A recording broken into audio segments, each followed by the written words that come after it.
Welcome back to Growth Catalyst Sub. We talk about skills that you can improve on. How do you get your promotion, that bonus, and that fantastic incentive that always decide in professional life.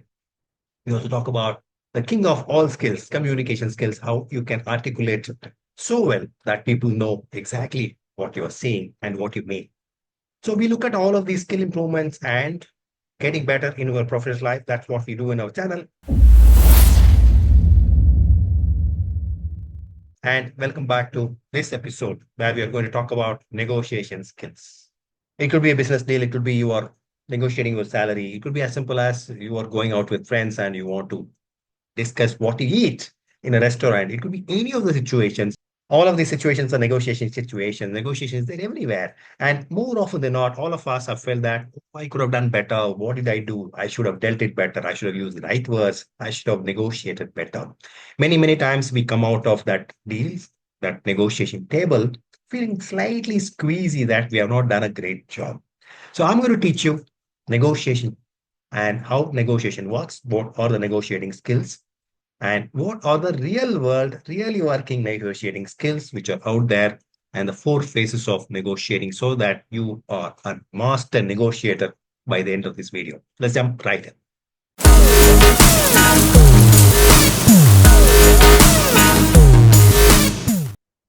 Negotiation is not about winning. Negotiation is about win-win situation. It's not about you winning. It's about both parties winning.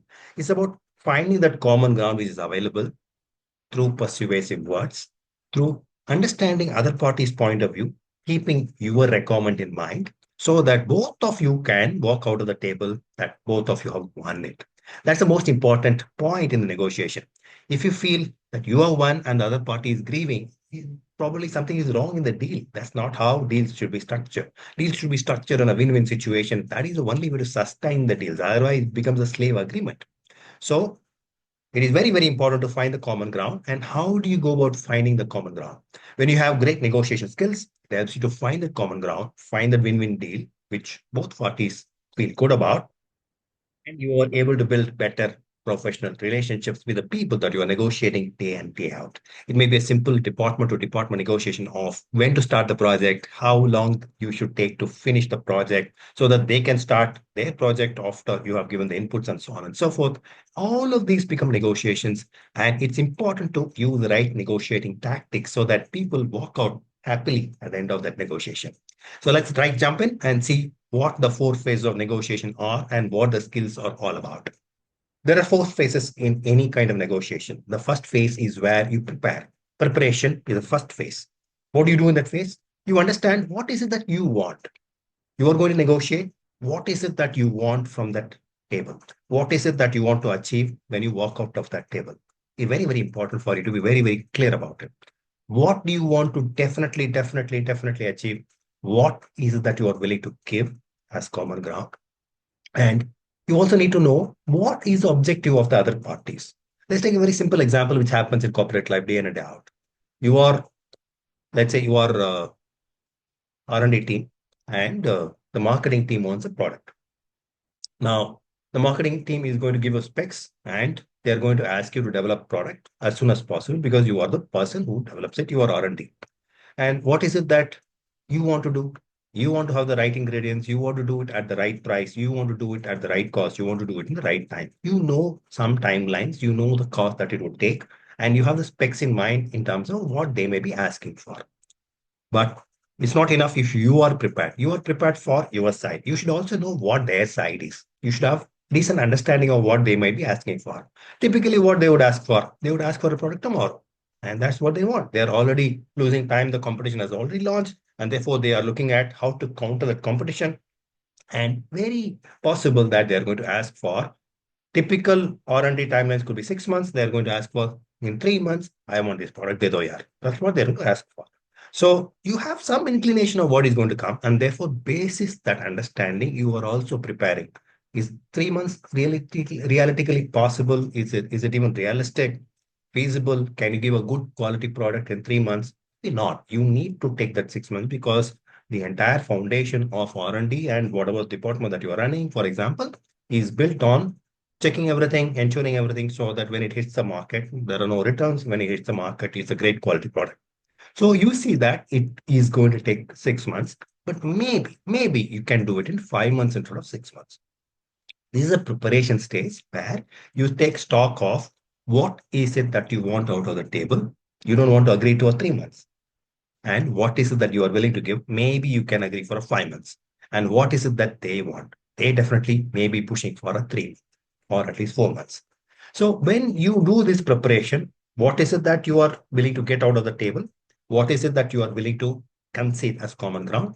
What is it that the other party wants and why they want it? When you are clear about this, your preparation is done.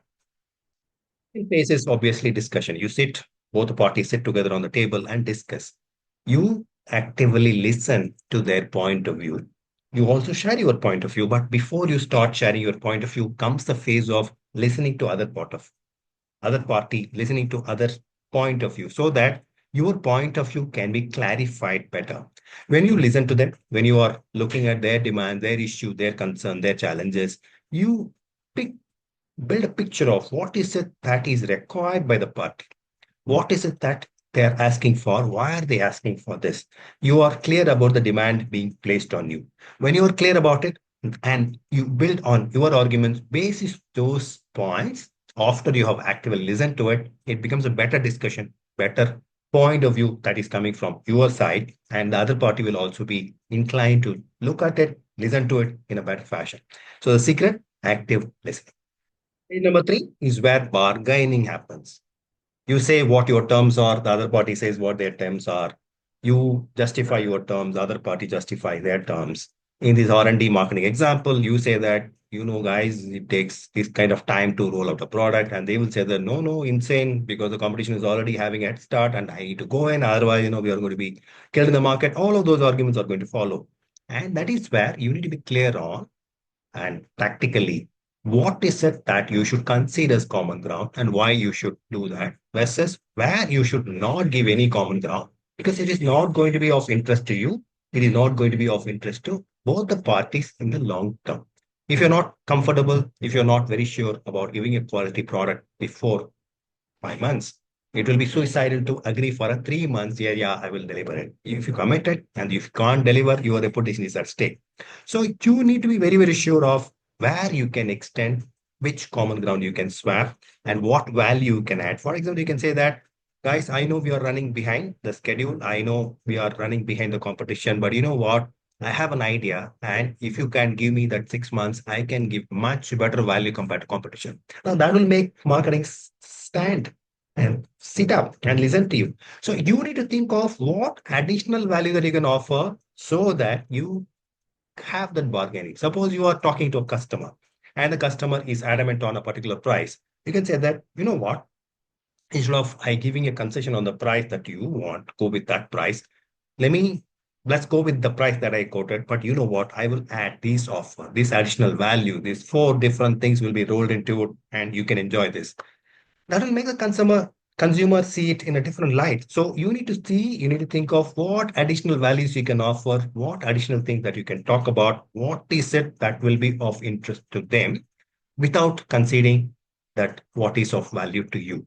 So the idea is to find the sweet spot where you retain what you want to retain, you get what you want, and you also give the other party what is important for them. When you are able to find the common ground, negotiation is a very, very successful one. Number four is closure. Now, just because you have discussed it, don't be in a hurry to close the deal and shake hands and move away from the table. Wait. Ensure that you articulate and summarize it in very, very clear words.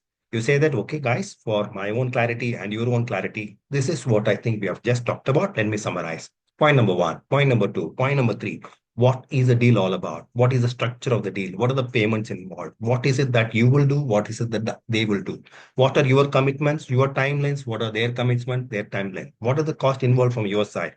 What is it that they should bring in as input so that this can go smoothly? What are the checkpoints? What is and how it will be monitored? What are the tracking things? Put all of these in place.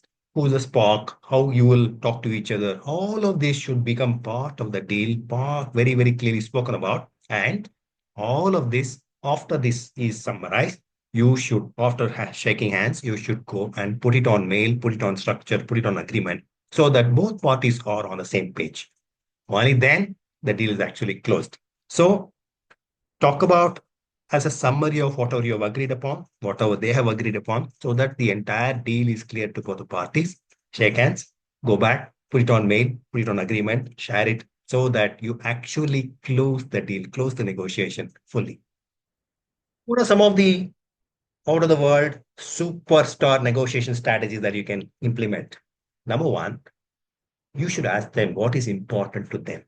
The more you understand the other party's requirement, the more you understand their context, the more you understand their constraints, the more is your ability to influence the deal your way.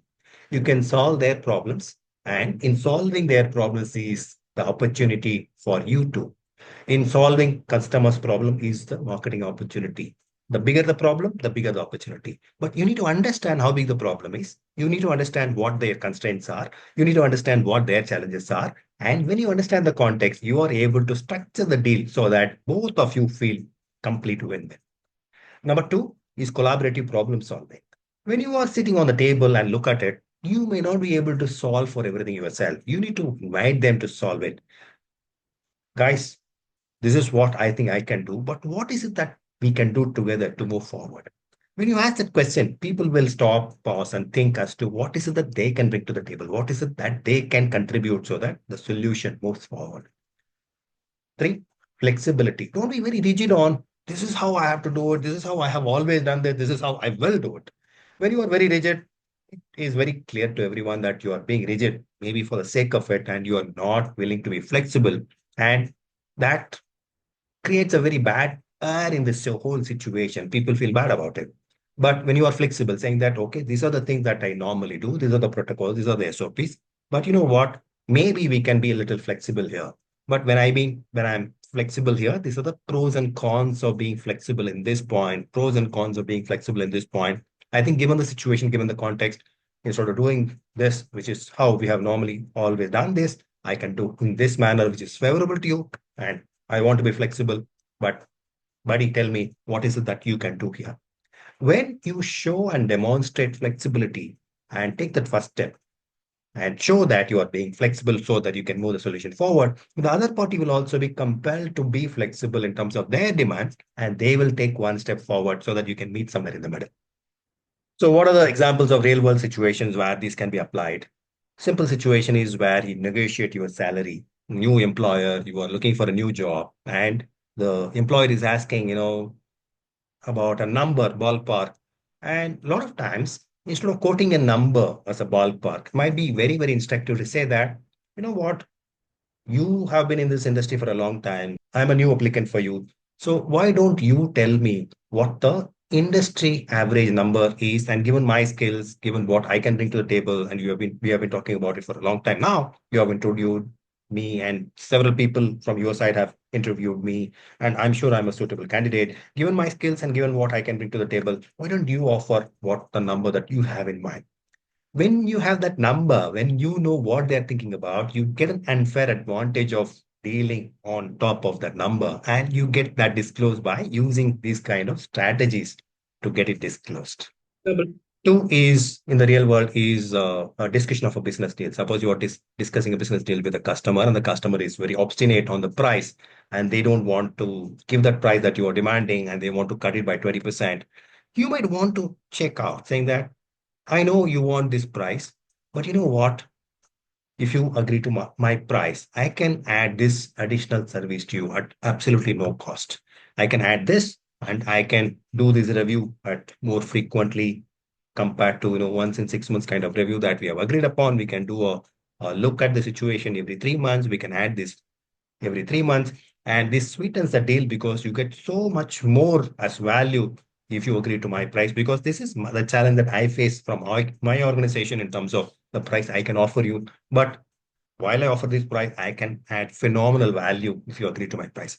When you put a deal like this, which is you stand your ground in terms of whatever key criteria that you are standing on, but willing to extend flexibility, willing to extend value on other criteria, which is not so key for you, which is not going to bite you too much, but the other party sees a lot of value in. then you are able to hit a common ground and you are able to push the deal further.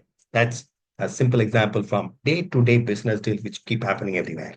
So to quickly summarize the negotiation skills that we have been talking about, prepare, know exactly what you want from the deal, what the other parties may be wanting from the deal. Discuss, discuss it in a good professional manner, no angry words, no heat exchange, but professional exchange happening. Three, bargain. That is where the crux of the negotiation comes in. You put your point forward, they put their point forward. Bargain, again, bargain in a professional manner. Fourth, close. Just because you bargain doesn't mean that the other party is clear about what the deal is all about. So clearly spell out, summarize exactly what has been discussed by you, by the other party, what the caveats are, what the conditions are, exactly as you discussed and agreed upon, and put it in right. When you put it in writing is when the deal is actually closed. So do that so that you seal the deal and move forward.